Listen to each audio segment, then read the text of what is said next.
नमस्कार, मैं रामजी मदरसी, आप देख रहे हैं अपना विचार मंच। कल का जो रिजल्ट आया था, जनता का जनादेश था। जनता सरकार के प्रति आक्रोशित थी। कुछ जनता सरकार के पक्ष में थी। रिजल्ट पक्ष विपक्ष के दोनों को खुश करने के लिए आया है। दोनों पक्ष के लोग खुश हैं। विपक्ष के लोग को ये खुशी है कि हमारी सीटें मजबूत हुई है। हमारी जो भागीदारी है विपक्ष में बैठने के लिए बहुत ही सुनिश्चित करेगी और आम जनता के मुद्दों पर सवाल रखने की मौका मिलेगा। लेकिन कुछ सरकार की उम्मीद भी थी कि मैंने बहुत कुछ किया, मैं जनता के प्रति बहुत कुछ समर्पित किया, लेकिन जनता को ये स्वीकार नहीं था। जनता के अंदर बहुत कुछ अविश्वास, असंतोषजनक बातें बहुत थी। ज़बरदस्ती किसी को हम धर्म थोप नहीं सकते हैं, ज़बरदस्ती किसी पर कोई नियम कानून लागू नहीं कर सकते हैं। ये सब चीज़ें होती हैं। ज़बरदस्ती कोई व्यवस्था हम दे नहीं सकते हैं। कुछ ऐसी भी होती हैं, सरकार को एक ऐसी व्यवस्था है, सरकार की कार्यप्रणाली जो ऐसी है जो जनता को खुश कर सकती है। लेकिन 10 साल से लगातार इस सरकार में एक ट्रेंड चल रहा था हिंदू मुस्लिम। जनता इससे भी एक बहुत बड़ा उग्र हो चुकी थी। कुछ लोगों को टिप्पणी करना है, कर भी रहे हैं कि जातिवाद के चलते वोटों का विकेंद्रीकरण हुआ है। ये गलत चीज़ है। जातिवाद आज से नहीं है, आदिकाल से जातिवाद आता जा रहा है। ये चुनाव आज आया है, कल चला जाएगा, फिर आने वाले कल चुनाव आएगा। जातिवाद एक फैक्टर रहता है, मैं मानता हूँ, लेकिन वो काम बहुत कम करता है। लेकिन कुछ लोगों के मुद्दे थी और किसी जाति विशेष पर टारगेट सरकार ने विशेष रूप से किया था, जिससे लोगों को आकर्षित थे। जैसे कानून व्यवस्था को लेकर, जैसे दलित बेयादरी है, दलित बेयादरी में असंतोषजनक था। वो सरकार के प्रति उसके अंदर भय हो गया था, इसलिए कि सत्ता में बैठे हुए कुछ नेताओं ने ये टिप्पणी की थी मंच से, जे मेरी सरकार बनेगी तो मैं संविधान को ख़त्म कर दूंगा। ये भी एक फैक्टर चला था।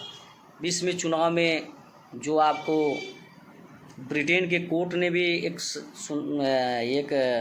कार्रवाई की, जो कोविशील्ड में जो लोगों की जो लगी थी या जो आज जो मौत हो रहा है, heart attack, brain haemorrhage, brain stroke से, इसका भी एक फैक्टर बहुत चला।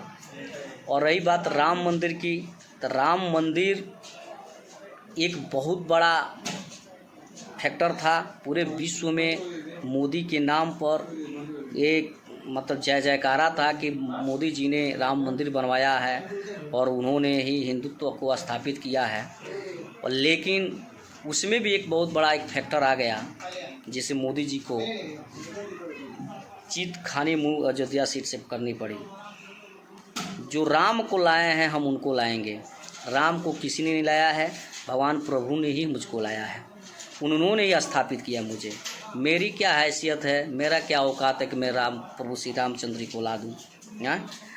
तो ये चीज़ थी। वहाँ के जो लल्लू सिंह जी विधायक थे, सांसद थे, उन्होंने कहा बयान में कि मेरी सरकार अब बनेगी तीसरी बार पूर्ण बहुमत से 400 पार, तो मैं संविधान को ख़त्म कर दूँगा।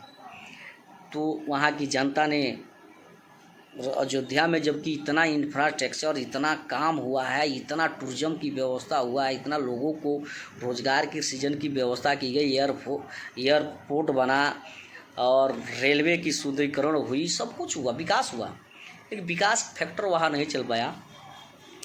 देखिए, देश संविधान से चलता है और बाबा साहब अम्बेडकर का जो संविधान लिखा हुआ है वो कोई नहीं टाल सकता है। वो कोई भी हो, मोदी जी के बाद अगला कोई भी प्रधानमंत्री हो आएगा, किसी दल का आएगा, वो भी संविधान को नहीं हटा सकता है। क्योंकि संविधान लिखने के लिए और इस संविधान की आज़ादी में पाने के लिए बहुत अरसों लंबों से लड़ाई लड़ा गया था। अंग्रेज़ों से लड़ाई लड़ा गया था तो देश आज़ाद हुआ। उसके बाद संविधान सभा की स्थापना हुई और देश संविधान से चलता है, कानून व्यवस्था से चलता है और कोई कानून ज़बरदस्ती थोपा भी नहीं जा सकता है। और बड़ी शुक्र की बात है कि हमारा ये देश का संविधान इतना लचीला और इतना सरल है कि किसी दूसरे देश का नहीं है। आप गल्फ़ कंट्री में चले जाइए, वहाँ की संविधान को देखिए, वहाँ सज़ा एवं मृत्यु है, तत्काल सज़ा मिलती है। और कोई गुनाह करता है, अभी तो हमारे यहाँ तो 302 का मर्डर करने वाला भी जाकर जमानत पर चला जाता है। स्वतंत्रता की आज़ादी है, लोग अपनी आवाज़ चट्टी चौराहे पर बुलंद कर सकते हैं, मंच और माइक लगाकर अपनी बात को रख सकते हैं। तो ये बहुत कुछ आज़ादी है। हमारी खाने की आज़ादी, हमारी घूमने की आज़ादी, हमारी पढ़ने की आज़ादी है, हमारी वकालत की आज़ादी, हमारी राजनीति करने की आज़ादी है। तो ये बहुत कुछ आज़ादी हमारे संविधान ने दिया है। तो कुछ लोगों के अनाप शनाप बातें बोलने पर और मोदी जी की ओवर कॉन्फिडेंस पर उन्होंने 400 पार की जो नारा दिया था, उस नारे पर लोगों ने ये देखा है कि ये सिर्फ जुमला है और जो गारंटी जी थी, जो गारंटी भी कुछ नहीं है। जो कहते हैं वो करते नहीं थे, और जो करते थे वो कहते नहीं थे। तो ये अभी एक बहुत बड़ा फैक्टर चला है। तो मेरे इस वीडियो में आप जो भी लोग देखे हैं, इस पर आप अपना कमेंट दीजिए। मैंने इस वीडियो पे जो भी तर्क दिया हूँ वह न्याय संगत दिया हूँ, संवैधानिक दिया हूँ, और इस लोकतंत्र के मुद्दों में जो भी कुछ परिस्थितियाँ आई हैं गई हैं उसी पर मैंने टिप्पणी किया हूँ मैं। तो आप इस मेरे इनबॉक्स में, और आप हमारे फेसबुक रामजी मदेसिया देख रहे हैं इस पर, और आप हमारे यूट्यूब चैनल अपना विचार मंच देख रहे हैं, इस पर आप अपना कमेंट दीजिए। मैं आपके कमेंट को पढ़ूंगा और उस पर प्रतिक्रिया देने की कोशिश करूंगा। चुनाव आएगा और जाएगा, भाईचारा सलामत रहे। हम हिंदू मुस्लिम इसी देश के नागरिक हैं, यहीं रहेंगे, यहीं एक साथ रहेंगे। यही हमारा देश है, यही हमारा भारत